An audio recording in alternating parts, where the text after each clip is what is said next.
About a year ago, that is June 2024, young Kenyans, popularly known as GenZs, took to the streets of Nairobi and other major towns all across Kenya. Their demand was for the parliament to scrap a punitive finance bill. But that was not only their demand, many other demands, as I will read.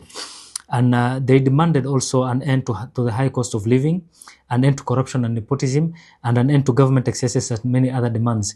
Has this government fulfilled its promises to the youngsters? My name is Darod Farah. Join me as I try to answer this and many other questions. In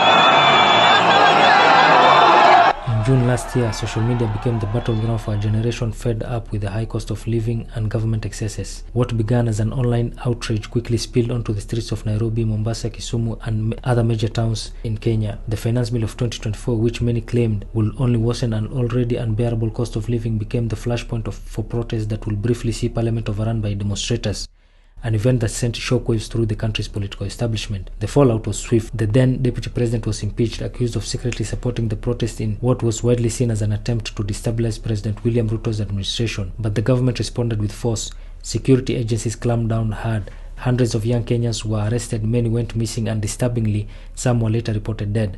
One of the most high-profile abductions was that of the son of the Attorney General and the former National Assembly Speaker Justin Muturi. He was later released and Muturi himself was dropped from the government. So, a year later, what has changed?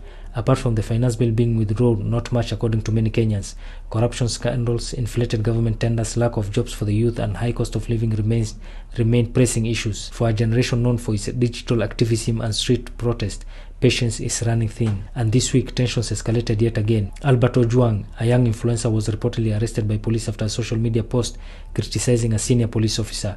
A day later, he was pronounced dead in what many online are calling a case of state-sponsored foul play. The incident has reopened old wounds and reignited anger among youthful populations still waiting for the promises made after last year's protest. With the anniversary of the protest just days away, the big question remains, will the government finally act on Gen Z's demands, or are we looking at the early signs of yet another wave of unrest? One thing's for sure, young, educated, and digitally connected generation isn't backing down anytime soon.